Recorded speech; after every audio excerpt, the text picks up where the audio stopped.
नमस्कार दोस्तों, हिंदुस्तान क्लासेस के ऑनलाइन प्लेटफॉर्म पे आपका हार्दिक अभिनंदन है बेटा।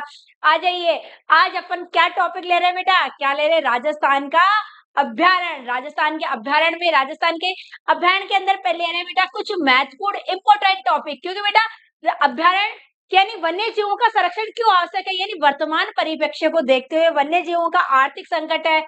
आर्थिक संकट को देखते हुए वन्य जीव अभ्यारण्य यानी सरकार के द्वारा यानी इनका वर्गीकरण किया गया है। देखिए क्या है, विश्व वन्य जीव दिवस मनाया जाता है। कब बेटा? 3 मार्च को मनाया जाता है। और वन्य जीवों की दृष्टि से पहला स्थान किसका बेटा? असम का। सेकंड स्थान किसका है बेटा? राजस्थान का। विश्व वन्य यानी वन्य जीवों की दृष्टि से वन्य जीव संपदा बेटा पहले किसका विषय था? वन्य जीव संपदा पहले राज्य सूची का विषय था, लेकिन वर्तमान समय में क्या है बेटा? ये संवर्ती सूची का विषय है। संवर्ती सूची, राज्य सूची में तो सिर्फ राज्य को था अधिकार।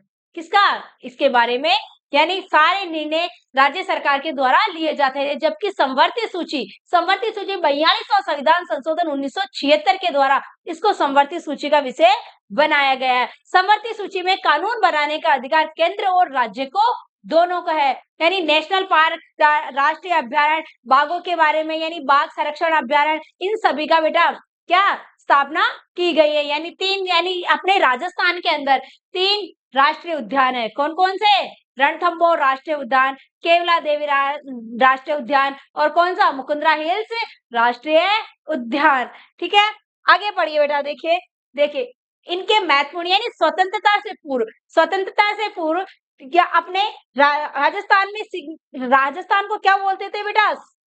शिकारियों का स्वर्ग। शिकार एक्ट बनाने वाला प्रथम रियासत कौन सी थी? शिकार एक्ट बनाने वाली प्रथम रियासत थी बेटा टोंक रियासत, जो कब बनाया था? 1901 में। वन्य जीव संपदा में कानून बनाने वाली यानी बनाने वाली प्रथम रियासत तो कौन सी थी बेटा?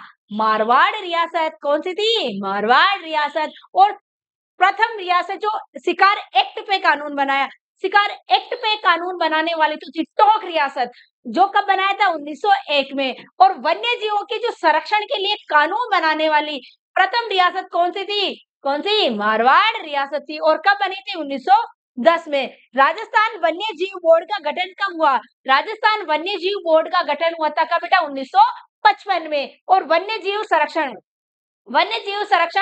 कानून भारत में कब लागू हुआ था बेटा? भारत में लागू हुआ था 9 सितंबर 1972 में, यानी 9 सितंबर 1972 को क्या हुआ? भारत में ये लागू हुआ। जबकि राजस्थान में जस्ट 1 साल बाद यानी 1 साल बाद वन्य जीव संरक्षण अधिनियम लागू हुआ। जस्ट 1 साल बाद कौन सा नियम लागू हुआ?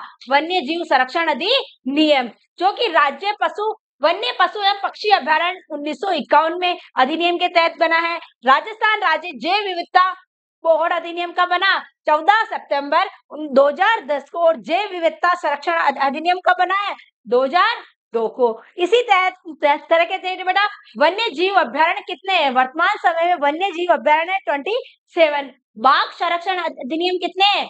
5। कितने हैं? 5। रामसर साइट्स कितनी है बेटा? 2। कितनी है? 2। ठीक है। कंजर्वेशन रिजर्व से क्षेत्र कितने बेटा? ये भी 2 है। ठीक है। और मतलब कंजर्वेशन रिजर्व से क्षेत्र कितने हैं? 36। इसी साथ बेटा वन्य जीव अभ्यारण्य के बारे में 3 अपने राष्ट्रीय अभ्यारण्य है। राजस्थान में 3 राष्ट्रीय अभ्यारण्य कौन कौन से है? रणथंभौर राष्ट्रीय अभ्यारण्य है, केवला देवी राष्ट्रीय अभ्यारण्य है, मुकुंदरा हिल्स राष्ट्रीय अभ्यारण्य है। रणथंभौर राष्ट्रीय अभ्यारण्य कब स्थापना कब हुई थी? यानी इसको दर्जा मिला 55 में, और इसके काम का कब से करने लगे? 1980 में। ठीक है बेटा। इसी के साथ अपन पढ़ेंगे केवला देवी राष्ट्रीय उद्यान। केवला देवी का है घना पक्षी विहार। रणथंभौर तो बाघ संरक्षण के लिए जाना जाता है, और केवला देवी की किसके लिए जाना जाता है बेटा? पक्षी अभ्यारण्य के लिए जाना जाता है। मुकुंदरा हिल्स जाना जाता है बेटा घड़ियाल पक्षियों के लिए, इनके लिए ये जाना जाता है। नमस्कार बेटा।